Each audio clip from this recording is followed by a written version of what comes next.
All right, everybody, thank you so much for your time today. My name is Eric Shroud. I'm the founder and CEO of GenHydro, a green hydrogen production company. GenHydro is a renewable energy project development firm whose core competitive advantage is solely owning a novel and highly economic green energy production and distribution technology. Here's a quick snapshot of the core team that have been integral into helping us develop out the business model to match the pain points in the market, as well as do business development work to get us early clients, and then also push us forward on the technology development front.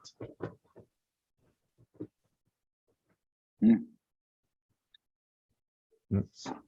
Sorry, it froze a little bit. Okay. All right, so GenHydro focuses on waste to hydrogen. And we do this so that we don't increase the carbon footprint as the world is trying to decarbonize and transition. So we actually source, oddly enough, for maybe most of you out there, recycled scrap aluminum alloys, which happen to be just highly ubiquitous and in every single post-industrialized nation. So GenHydro sources these scrap aluminum materials from waste processing facilities, household waste, or industrial producers of waste. We have a patented technology that actually processes that scrap material from siding to fences to window treatments. We process it down into the right format, which would actually be fines or fine powder material, pre-mix it with our GenHydro promoter, and then now we have what's called a solid fuel. And so getting to the issue of, as I've spoken about before, hydrogen being a kind of a tricky molecule for, in terms of being a distributed energy medium, we actually take the approach of taking renewables, producing a solid fuel, and then shipping a solid fuel. You don't have to compress it. You don't have to worry about any hydrogen leakage. You don't have to worry about liquefaction. You can FTL it. You can treat it just like coal, except there's no carbon involved at all. So we have a solid fuel that is very energy dense. Compared to liquid hydrogen, it's a megawatt off per truckload, which is pretty good. So 207 megawatts versus 208. Then the solid fuel goes into the GenHydro reactor, and this is our patented technology as well, which is a hydrothermal process for extracting 85% of the energy out of the solid fuel or the aluminum alloys that it took to originally make it, but in a totally green, non-toxic way. So we can roughly get 10.5 megawatts per ton in a form of distributed or diverse type energy, electricity and hydrogen. And I'll explain a little bit more of that in a minute. Quick fun fact, though, there's a couple on the bottom, but quick fun fact, since we source scrap material, according to the U.S. Geological Survey, there's 9 million tons of aluminum scrap that's landfilled every single year in the U.S. alone. So plenty of room and a high ceiling for GenHydro to pursue scrap until we vertically integrate. All right, so how does it work? So the GenHydro system is a hydrothermal process. So the reactor is hydrothermal. We take these aluminum alloys that have been sourced, processed, put into the right format, pre-mixed with GenHydro promoter, goes into our reactor, and then thermodynamically, we provide the right activation energy to basically rapidly rust aluminum. And so believe it or not, aluminum can rust. It turns into alumina, which is just an oxidized aluminum, which is similar to like the irons that you see rusting out in probably your everyday lives, except we do it rapidly. So we take these materials, we rapidly excavate what's called a cohesion passivation layer. We remove basically that protective layer that stops it from reacting with water. We oxidize it under the right conditions with H2O. And so basically we're breaking the covalent bonds from H2O, bonding it with the aluminum alloy, now liberating the hydrogen. And so now we have hydrogen production. But what's fantastic is that process also is very exothermic. So the chemical reaction produces a lot of heat as a byproduct, except under the right conditions. With 40 seconds, sorry. No problem. With the GenHydro takes advantage of, we can actually extract that energy, produce electrical energy and hydrogen, as well as producing advanced ceramic material. So GenHydro currently has a commercial pilot system. So just looking at our TRL level to date, we have a commercial pilot system at GenHydro. It looks like this right now, currently being installed, being wrapped up, produces 4 kilograms per hour of hydrogen and 240 kilowatts of electrical energy, which is the average US home uses around 29 kilowatts per day. So projects under contract right now would equate to 27 tons of hydrogen, 36 megawatts of electrical energy, $121 million in revenue, and 34 in EBITDA. And I know I'm up. Sorry for the you not being are able up. to- No worries. So yeah, there you're was a little raising bit of 3 a million. freeze there, but yeah. So a little No. bit of a raise. Take a look at it as we as I guess we move on. Yeah, I'll go slow with bringing the investors in so everybody can see that. Thank you. So while I'm bringing the investors in, I think it makes sense as well to kick things off with Liliia and Shell Ventures here. Liliia, do you want to start on the sharking, so to speak, for Eric? Got any questions? Sure. Thanks, Matt. Thanks, Eric. Great presentation. Question on costs. So how does that hydrogen that you produce compares to, for instance, green or blue hydrogen? And also, if you could comment a little bit, what energy do you use as an input to run your reactor? Yeah, it's a good question. So we actually joke around in the office. We call it clear because there's zero carbon involved at all in the process. It's literally just aluminum alloys and H2O. And so there's no carbon involved at all. Even the electrical energy that's produced out of the system, there's no carbon involved. Every single plant does have a sap or something that leaches some energy just to run the plant. And so there's minimal energy involved in the milling system that mills the reactant to the right format. And then obviously there's transportation, et cetera, of that material. But that's things you can't get away from even with hydrogen. But it's obviously a lot less carbon intensive. It's mainly just on the production and distribution side of the alloy itself. So the reactor runs on the electricity you mentioned, right? No, so the reactor, it's very interesting. It takes, there's thermodynamic conditions. So we have to get the reactor up to operating conditions at first. So it takes an external energy input at first. After that, the reactor continues to run on its own as long as you're introducing new aluminum alloys and H2O. So, and then it doesn't require external energy input as long as you're feeding it. So the energy is the aluminum alloy itself. Right, I got you. And if you could talk us through a use case. And what capacity enterprises, as in how much do they need? What size of enterprises are the end users of this technology? Yeah, so we have 7 projects in the pipeline right now. 2 of them are being executed on next year. One is a large auto manufacturer, which we can likely release what that's going to be, who they're going to be by the end of the month. Another one is a large they're in the UK. Another is a large tool manufacturer in the US. All household brand names. So those projects we're starting pilot, and then phase 2 will be 20 megawatts at the auto manufacturer site. And so we go by electricity production, and that'll be roughly 15 tons a day of green hydrogen. And then the large tooling manufacturer is going to be 26 megawatts altogether, and that's going to be 4 sites, and then we're moving to all 16 of their sites in the US, and then that'll be roughly 26 would be roughly 18 megawatts or so. I'm sorry, 18 tons per day of hydrogen. So those are we're starting off with pilot. We're moving to like 5 megawatts, and then we're moving to 20, which is full bore. But we also have some projects in the pipeline that are 50 megawatts, 100 megawatts. So since the systems are modular, you would put them in series. We put them in series like a solar array. Yep. And then we attach Siemens turbines or GE turbines on the back end for taking advantage of the thermal energy. But we have a 300 megawatt project that we're developing in Melbourne for a data center as well. Great. And last question from me. Are these customers of yours, are they the ones who need hydrogen, or who have aluminium, basically spare aluminium waste that you need? What is the intrinsic interest, or is it both? Yeah. Well, obviously in Europe, there's a massive energy crisis there. And so what's nice about us is we co-site our technology, and we can completely control the energy costs. And so we can sell at like United States wholesale rates and be profitable in Europe without, and it's levelized. It's a power purchase agreement over the course of 10 to 15 years. And so there's energy security there in terms of pricing. And so it's primarily been on the electrical side, but then also on the green front. Hydrogen is kind of the gateway drug that gets everyone interested, but no one has, at this point, not a lot of people have the ability to use the hydrogen necessarily. So phase 1, it's hydrogen gets them in.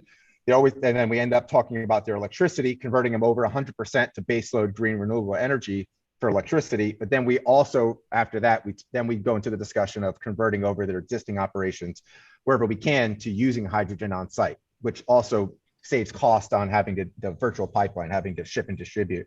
But then we work with local LDCs because we always have excess hydrogen. So we end up becoming these decentralized hydrogen hubs, like across the US, simultaneously building out the hydrogen infrastructure. So we work with LDCs to pick up the excess capacity and then ship and distribute to other organizations until at least mobility picks up, which is our primary focus. Right. So if your customer is not interested or does not have where to use hydrogen, you can actually take it away and then sell it. Exactly. Then we can still get a power purchase agreement for the electricity. We have 24 off-takers for the advanced ceramic material, which is the reactant after it's spent. And then there's plenty of hydrogen companies that are local, at least for the smaller amounts that we'd be producing on a decentralized basis, that will use hydrogen mostly in chemical, industrial chemical. And our target for us is to kind of eventually build up those to move to transition to mobility. All clear. Over time. Thanks, Eric. No problem. Jonas, do you want to go next? Yeah, sure. Thanks, Eric, for the presentation. First, some questions for clarifying the pilot projects you were talking about. Is this Gen 1 or is this already the next generation you were talking about? And second question, is your business model in the end to operating the systems on yourself? Yeah, great questions. So you definitely caught on. So we have a couple of generations, which are showing the technology development. That would be the pilot system. These pilots would have the commercial pilot system that are going in. In fact, we already have a larger reactor being built, and so it'll likely have the next version of the system we currently have in-house. So it'll be 16 kilograms an hour at 700 kilowatts of electrical energy. So that's our target for the site in the UK and Liverpool in January, and then also for Jackson, Tennessee in February of next year. And so that's the commercial pilot system. Our business model is and this, I tried to cover this as much as I could, but we're not a technology firm. We are a project developer. And so what we do is we get offtake agreements. So we're basically a micro utility that's decentralized. And so we don't sell the technology, we sell what's produced. And there's a lot of complexity in it, like any kind of power plant. And even though it's micro, there's still a lot of complexity. So we own, we operate, or we work with partners like EPC firms that help give us operating capabilities, or sometimes they call them key card holders for certain companies that have maybe a staff member that can operate the PLC. And then we have a DCS system here that monitors everything. But we acquire power purchase agreements, and then we sell the energy as it's produced over time. We take that power purchase agreement, and then now we can SPV it into an asset-backed security, get bonds for the 70-80% asset costs, and then we equity fundraise the 20 to 30% for the soft costs. And so everything is kind of bonded in all these micro projects, but GenHydro sells what's produced. We partner with the right firms, but we sell what's produced, not necessarily the tech. That's a lot of moving pieces. Why'd you decide to go that route? Well, it made sense for the company. And so we vertically integrated and partnered a couple times, and we've partnered with a couple of organizations that are that have invested and that are complementing us with some of these areas that we vertically integrated to. And so that's the way we've solved the issue. The reason why we've done it is because the units kind of pay themselves off very quickly. And so you might have, for example, for a 25 megawatt system, I'd opt at like 80% capacity factor, might cost like $60 million to install, including the turbine, but then it'll give you like a $23 million EBITDA every year. And so if we have a 10-year power purchase agreement, it makes sense for us to hold on to the units and to sell what's produced. And so we wanted to go that route because it makes sense economically. And we also wanted to be a hydrogen production company, not necessarily a technology firm.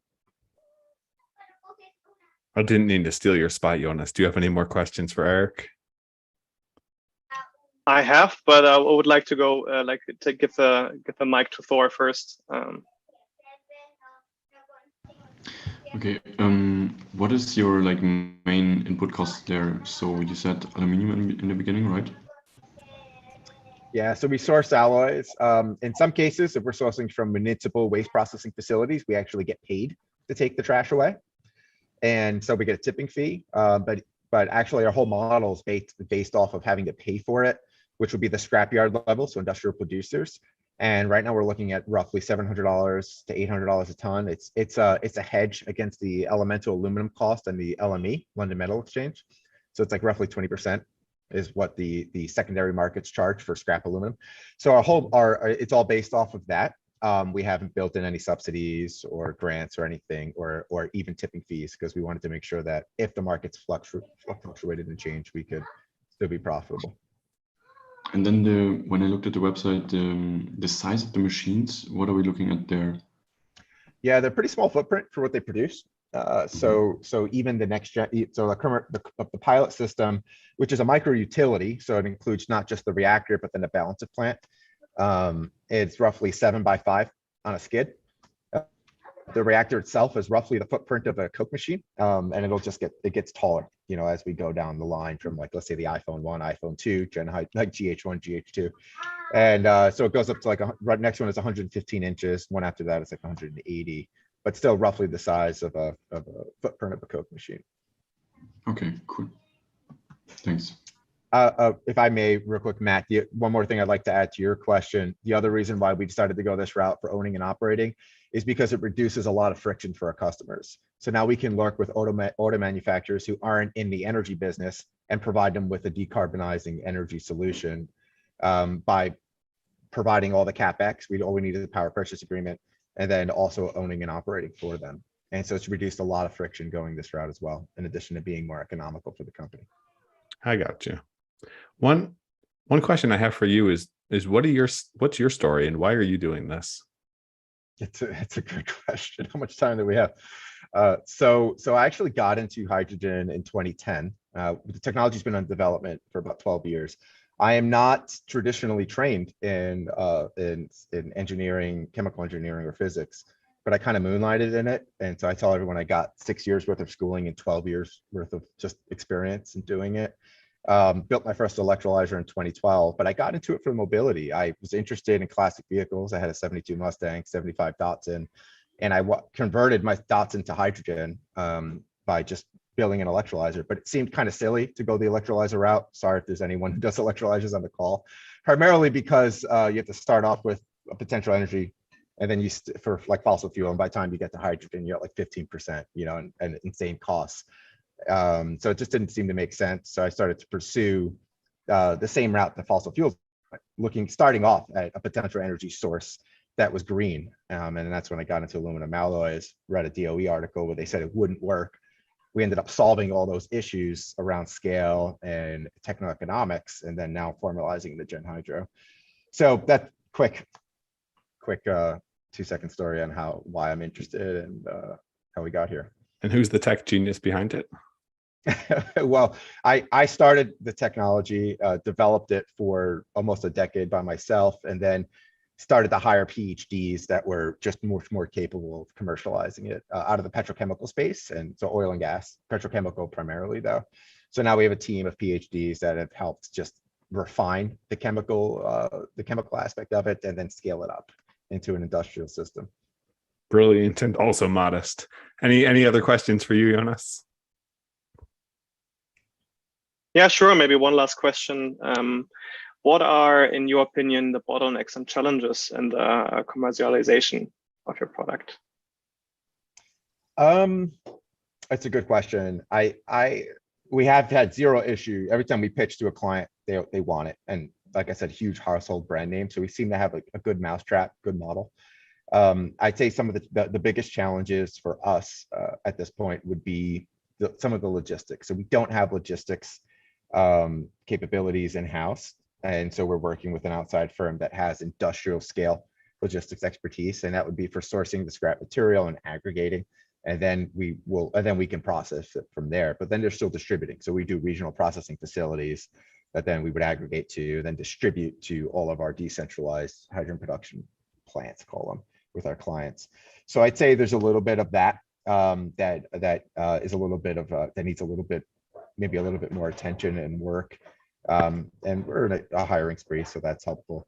Other than that, the biggest bottleneck right now for us has been just human resources. And so we don't have enough human capital on staff, and so we're pretty spread thin, which is why we went into a little bit of a short-term capital raise. But technology's moving forward. Clients are super interested, so it demonstrated the friction there, or the traction. Thank you. Awesome. Yeah, thanks for the pitch. It's a super interesting company, and you guys are raising 3 million now.